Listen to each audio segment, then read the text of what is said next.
guys, I was just thinking, I was sitting here getting ready to do something, and I thought I'd do something that you guys might like to do also. So I thought I'd share my process on making it. I've shown you some of the figures that I have in little glass displays with information on the figure, so I thought I'd show you how I do that.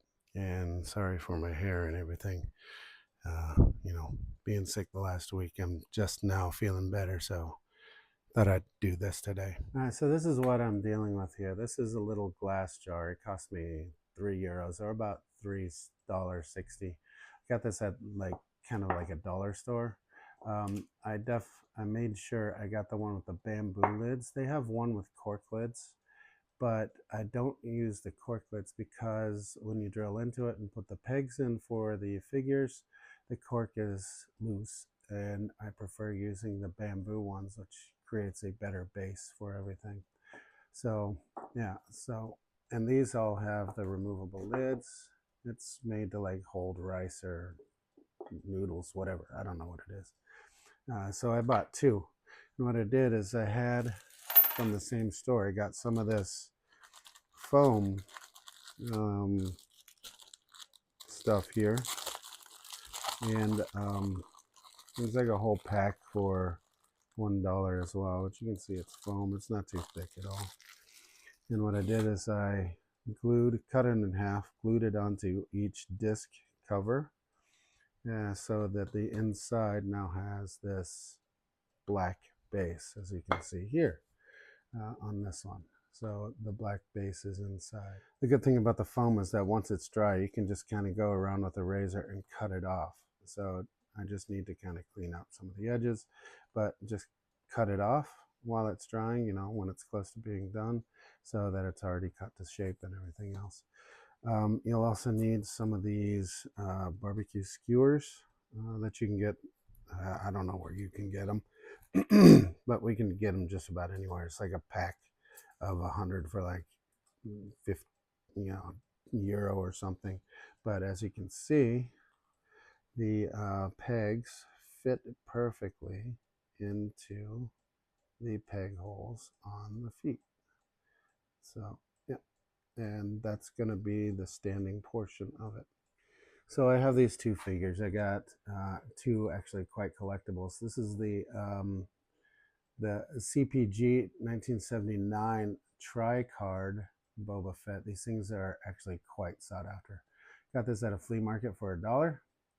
So you can see this is from the series where they were creating the rocket fire. This is the L form one here. So this is the same series, but unlike all the others, instead of having two logos, it has a CPG 79, but on the other side where it should say Taiwan, you can see that it's purposely marked out from the mold. And that's because this was the European release Boba Fett, and now it's quite sought after in the market. I didn't know it was that until I got home and my brother-in-law showed it to me. And yeah, just this figure alone is probably worth about $60 to $80, just as it is. It's crazy. And you can tell this hasn't been modified because the rocket is still kind of loose inside there, just barely. But yeah. So anyway, once you get your two figures, you want to figure out exactly how you want them to stand in there. Make sure the legs are nice and straight. And then the good thing with the foam, once you get the figures the way you want it, press the figure down in it, just like this, and hold it for a second. And then you'll see exactly where the peg holes need to go on the foam. You want to put it back slightly because you'll have these info boards that you're going to put in there. But yeah, you can see I've done it on both of them already. So now all you do is you get a drill the size of the wooden piece and drill into the bamboo and get it ready. So once you got these holes drilled out, then you just take your skewer, put the flat side down, and just put it in the hole and then just force it in. Force it in. There it goes. And the same thing for the second one. As far in as you drilled it. So you have these standing the way you want. Then you just get a scissor and you cut just about a 1/4 inch above the top of it. So now I have these both cut out to form. All it is now is placing the figure on the pegs, like so.